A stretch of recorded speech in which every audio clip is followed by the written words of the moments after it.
Good morning students. आज इस class में हम पढ़ेंगे प्लांट फिजियोलॉजी विषय का टॉपिक रेस्पिरेशन। इसके 3 पार्ट हम पढ़ चुके हैं। आज इस चौथे पार्ट में इस रेस्पिरेशन के अंतर्गत हम पढ़ेंगे रेस्पिरेटरी कोसेंट या श्वसन गुणांक। जैसा कि हम जानते हैं, हमने पढ़ा था कि रेस्पिरेशन के दौरान विभिन्न प्रकार के पदार्थों का विखंडन होता है और इस प्रक्रिया के अंदर ऑक्सीजन गैस का प्रयोग होता है और कार्बन डाइऑक्साइड की गैस जो है ये मुक्त होती है। तो ये जो पदार्थों के ऑक्सीकरण के दौरान जो ऑक्सीजन जो है इसे ग्रहण किया जाता है, कार्बन डाइऑक्साइड को मुक्त किया जाता है। तो इन दोनों के आधार पर एक गुणांक जो है यह बनाया गया है, एक कोसेंट बनाया गया है और इस कोसेंट को हम रेस्पिरेटरी कोसेंट कहते हैं। तो इस श्वसन गुणांक की चर्चा हम आज की इस क्लास में करेंगे। मैं दीपेंद्र सोलंकी आप सभी का ऑनलाइन क्लासेस में हार्दिक स्वागत करता हूं। चलिए शुरू करते हैं हम आज की क्लास, जिसमें हम पढ़ेंगे रेस्पिरेटरी कोसेंट। रेस्पिरेटरी कोसेंट को हम श्वसन भागफल भी कहते हैं। और जैसा कि अभी हम चर्चा कर रहे थे कि श्वसन क्रिया के दौरान विभिन्न प्रकार के जो कार्बनिक पदार्थ है, जैसे कि कार्बोहाइड्रेट है, वसा है, प्रोटीन है, ऐसे पदार्थों का जो है ऑक्सीकरण किया जाता है, जिसमें सबसे सुलभ और सबसे ज्यादा अवेलेबल है कार्बोहाइड्रेट होता है। इसी का अपघटन प्लांट्स के द्वारा, एनिमल्स के द्वारा प्राइमरी रूप में किया जाता है। लेकिन जब कार्बोहाइड्रेट्स अवेलेबल नहीं होते हैं, उस स्थिति के अंदर फैट या लिपिड या वसा का प्रयोग किया जाता है। और अगर ये दोनों ही अवेलेबल नहीं होते हैं तो प्रोटीन पदार्थों का ऑक्सीकरण किया जाता है। लेकिन ये विभिन्न प्रकार के जो सबस्ट्रेट है, ये विभिन्न प्रकार के जो क्रियाधार है, जब इनका ऑक्सीकरण होता है तो उसके दौरान जो ऑक्सीजन गैस की मात्रा का उपयोग किया जाता है और जो कार्बन डाइऑक्साइड मुक्त होती है, उनके अंदर बहुत डिफरेंस पाया जाता है। अलग अलग सबस्ट्रेट के लिए अलग अलग जो है इनका मान होता है। तो यहीं से एक विचार प्रकट होता है जिसे हम श्वसन भागफल कहते हैं या रेस्पिरेटरी कोसेंट कहते हैं या श्वसन गुणांक कहते हैं। और इसकी परिभाषा की अगर बात करें तो श्वसन क्रिया के अंदर जो रिलीज ऑक्सीजन कार्बन डाइऑक्साइड होती है और जो अब्जॉर्ब ऑक्सीजन होती है, उन दोनों के आयतन के अनुपात को हम रेस्पिरेटरी कोसेंट कहते हैं। और अगर हम इसे एक फॉर्मूला के रूप में कैलकुलेट करें तो रेस्पिरेटरी कोसेंट या इसे शॉर्ट में आरक्यू कहते हैं। इसमें वॉल्यूम ऑफ रिलीज्ड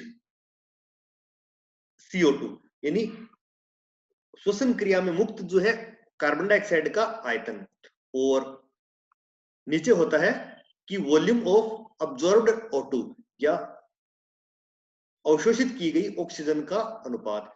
तो कहने का सीधा सा तात्पर्य है कार्बन डाइऑक्साइड और ऑक्सीजन का जो अनुपात होता है श्वसन क्रिया के दौरान, उससे ही हम रेस्पिरेटरी कोसेंट कहते हैं।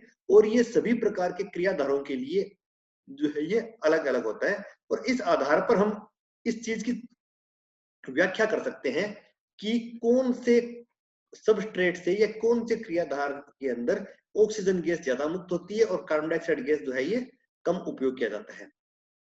तो हम एक एक करके बात करते हैं। सबसे पहले बात करते हैं कार्बोहाइड्रेट्स के लिए, क्योंकि जैसा कि हमने बात की थी कि पादपों के द्वारा सबसे अधिक जो उपयोग किया जाता है कार्बोहाइड्रेट्स का किया जाता है, इसी का एनर्जी के रूप में उपयोग करते हैं। जब तक कार्बोहाइड्रेट्स अवेलेबल नहीं है हमारे पास, तब तक हम लिपिड और प्रोटीन का उपयोग नहीं करते हैं। तो कार्बोहाइड्रेट्स हमारे लिए जो मोस्ट इंपॉर्टेंट रेस्पिरेटरी सबस्ट्रेट के रूप में काम करते हैं। पादपों के अधिकांश अंग जैसे कि अंकुरित बीज है, पत्तियां हैं, पुष्प या फल, इन सभी के अंदर कार्बोहाइड्रेट की मात्रा बहुत ही अधिक होती है। और जब श्वसन क्रिया के दौरान कार्बोहाइड्रेट का ऑक्सीकरण होता है, तब ये हमने समीकरण पढ़ी थी कि ये ग्लूकोज जो है, इसका जब ऑक्सीकरण होता है तब कार्बन ऑक्सीजन के 6 मॉलिक्यूल्स जो है ये काम में आते हैं। और इनके विखंडन से, कार्बोहाइड्रेट के विखंडन से कार्बन डाइऑक्साइड के 6 मॉलिक्यूल्स जो है यही मुक्त होते हैं। यानी 6 मॉलिक्यूल ऑक्सीजन के उपयोग में किए जाते हैं और 6 मॉलिक्यूल कार्बन डाइऑक्साइड के ये रिलीज होते हैं, और बाकी जो है वाटर और एनर्जी जो प्रोड्यूस होती है।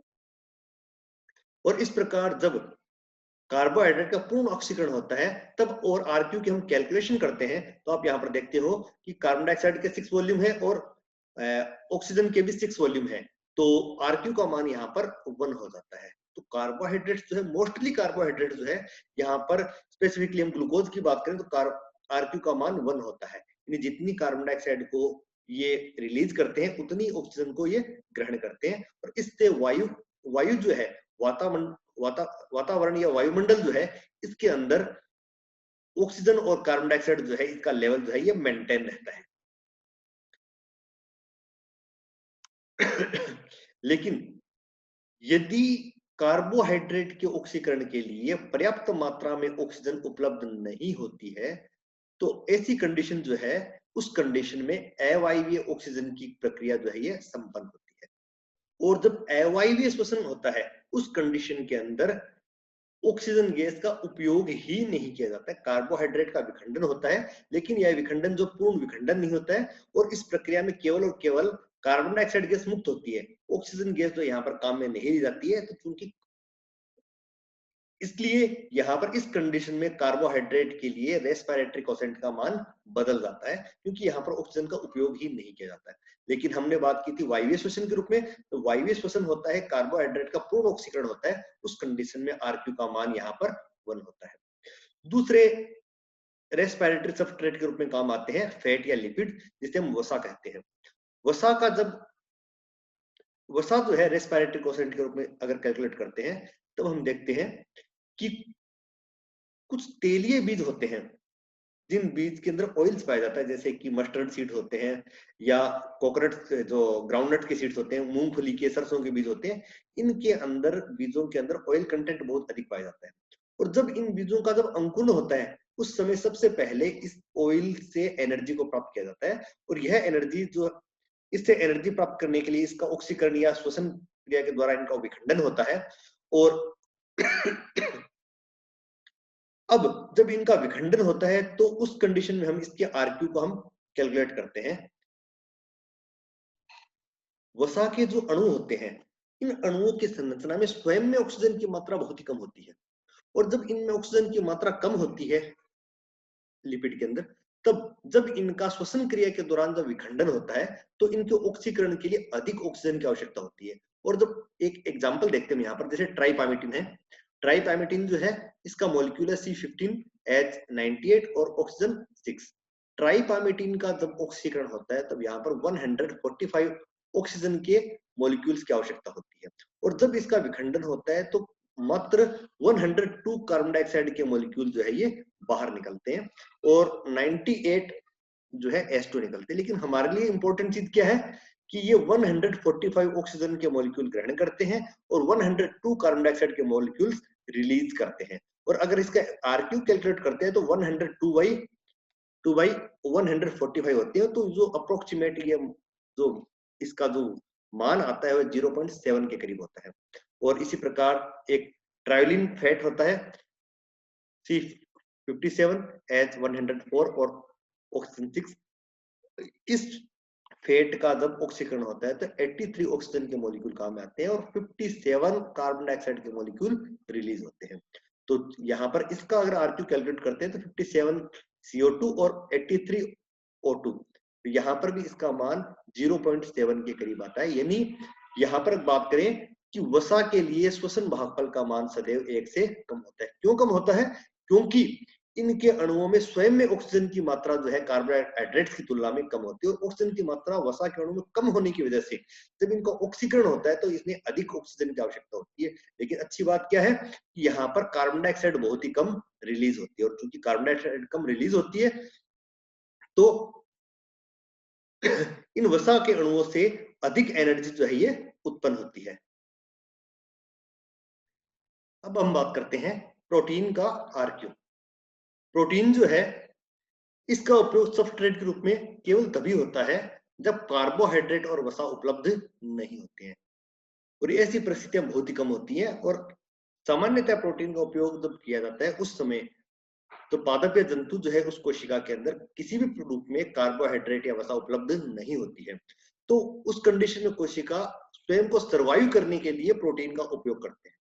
और ये प्रोटीन जो है इनका सामान्य रूप से श्वसन प्रक्रिया के दौरान उपयोग नहीं किया जाता है। और अगर हम बात करें तो वसा की बात ही तो प्रोटीन है, इसके अंदर भी कार्बन की मात्रा ऑक्सीजन की तुलना में बहुत ही अधिक होती है। अतः वसा के समान इनके अंदर भी जब इनमें ऑक्सीडेशन किया जाता है उस समय बाहर से अधिक ऑक्सीजन की आवश्यकता होती है और इसीलिए वसा के समान प्रोटीन का आरक्यू भी सदैव 1 से कम होता है। अगला है कार्बनिक अम्ल या जो ऑर्गेनिक एसिड होते हैं, इनका आरक्यू हम कैलकुलेट करते हैं। सामान्यतः पौधे कार्बनिक अम्लों का उपयोग रेस्पिरेशन के दौरान नहीं करते, लेकिन कुछ सुकुलेंट प्लांट्स जो होते हैं, मांसल पौधे, जो कि रेगिस्तानी आवासों में उगते हैं और पानी को संचित रखते हैं, जैसे कि नागफनी है, क्रासुलेसी फैमिली के पौधे हैं। इन सभी पादपों में कुछ ऑर्गेनिक अम्ल जैसे कि ऑक्जेलिक अम्ल है, सिट्रिक अम्ल है, मैलिक अम्ल है, इन सभी का उपयोग जो है रेस्पिरेटरी सबस्ट्रेट के रूप में किया जाता है। और ये जो अम्ल होते हैं इनके अंदर ऑक्सीजन की मात्रा जो है कार्बन की तुलना में अधिक होती है और इसीलिए इन्हें ऑक्सीकरण की प्रक्रिया के लिए इनमें बहुत ही कम ऑक्सीजन की आवश्यकता होती है। जैसे कि हम एग्जांपल देखते हैं ऑक्जेलिक एसिड की। ऑक्जेलिक एसिड जो है एक कार्बनिक अम्ल होता है। जब इसका ऑक्सीकरण होता है उस ऑक्सीकरण के दौरान केवल एक ही मॉलिक्यूल ऑक्सीजन का उपयोग होता है, लेकिन रिलीज होने वाले कार्बन डाइऑक्साइड की मात्रा जो है ये 4 मॉलिक्यूल्स होती है। और जब आप इसका आरक्यू कैलकुलेट करेंगे ऑक्जेलिक अम्ल का, तब आरक्यू जो 4/1 यानी आरक्यू आता है 4, यानी आरक्यू का मान 1 से अधिक पाया जाता है। तो आरक्यू जो है इसके कैलकुलेट करें तो ऑर्गेनिक एसिड्स के लिए आरक्यू का मान 1 से अधिक होता है, जबकि हमने पढ़ा था प्रोटीन और लिपिड के लिए आरक्यू का मान 1 से कम होता है और कार्बोहाइड्रेट्स के लिए सामान्यतः आरक्यू का मान 1 होता है। अवायवीय श्वसन करने वाले ऊतकों का लिए हम आरक्यू को कैलकुलेट करते हैं। जैसे कि हमने पहले ही बात की थी कि जब कार्बोहाइड्रेट का ऑक्सीकरण होता है तो वायवीय श्वसन के दौरान तो उससे ऑक्सीजन उपलब्ध हो जाती है, लेकिन अगर ऑक्सीजन उपलब्ध नहीं होती है तब यहाँ पर अवायवीय श्वसन होता है और ग्लूकोज का पूर्ण विखंडन न होकर अपूर्ण विखंडन होता है, तो एथिल एल्कोहल और कार्बन डाइऑक्साइड बनते हैं। लेकिन इस प्रक्रिया में किसी भी ऑक्सीजन का उपयोग नहीं किया जाता है। और जब अवायवीय श्वसन होता है उसका अगर आरक्यू कैलकुलेट करते हैं तो यहाँ पर हम देखते हैं कि क्योंकि ऑक्सीजन का उपयोग हुआ ही नहीं है, अतः आरक्यू का मान इनके लिए भी सदैव 1 से अधिक होता है। तो प्रोटीन के लिए और अवायवीय श्वसन करने वाले ऊतकों के लिए आरक्यू का मान जो है सदैव 1 से अधिक पाया जाता है। तो इस प्रकार इस सभी को एक टेबल के रूप में देखें तो हम देखते हैं कि पादपों की जो पत्तियां हैं, फल, फूल और अंकुरित बीज हैं, जिनके अंदर रेस्पिरेटरी सबस्ट्रेट के रूप में कार्बोहाइड्रेट पाया जाता है, इनके लिए आरक्यू का मान सामान्यतया 1 पाया जाता है। और ऐसे भाग जो जैसे कि तेलीय बीज होते हैं, जिनमें लिपिड्स जो है यह रेस्पिरेटरी सबस्ट्रेट के रूप में होते हैं, वहां पर आरक्यू का मान 0.6 से 0.7 पाया जाता है। कुछ प्रोटीन का संचय करने वाले बीज होते हैं जैसे सोयाबीन आदि होते हैं, इनमें प्रोटीन की मात्रा अधिक पाई जाती है, तो यहाँ पर भी आरक्यू जो है इसका मान 0.7 के करीब होता है। लेकिन जिनमें कार्बनिक अम्ल पाए जाते हैं जैसे सुकुलेंट प्लांट्स हैं, इनमें आरक्यू का मान सदैव 1 से अधिक पाया जाता है। तो ये टेबल है जिसके माध्यम से यह देख रहे हैं कि आरक्यू का तुलनात्मक जो है रूप से प्लांट्स के लिए क्या क्या होता है।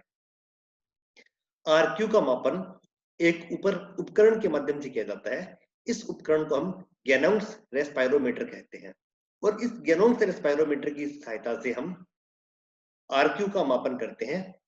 इस उपकरण के अंदर एक बल्ब होता है जिसके अंदर जो है उस पदार्थ को रखा जाता है जिसका आरक्यू हमें कैलकुलेट करना होता है और इसके ऊपर एक जो है स्टॉपर लगा होता है और एक जो है एक और होता है, छिद्र होता है और इस छिद्र के माध्यम से वायु इसमें प्रवेश कर सकती है और इस स्टॉपर का प्रयोग करके इस स्टॉपर को घुमाकर इस छिद्र को बंद किया जा सकता है और ओपन किया जा सकता है।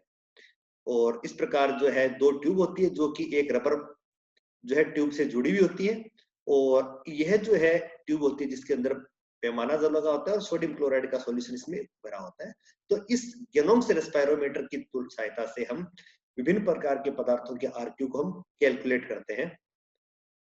तो यहाँ पर हम आज की क्लास में हमने देखा कि किस प्रकार से आरक्यू जो है इसका कैलकुलेशन किया जाता है और किस उपकरण के माध्यम से आरक्यू जो है इसका कैलकुलेशन हम कर सकते हैं और विभिन्न प्रकार के पदार्थों के आरक्यू का हमने अध्ययन किया था।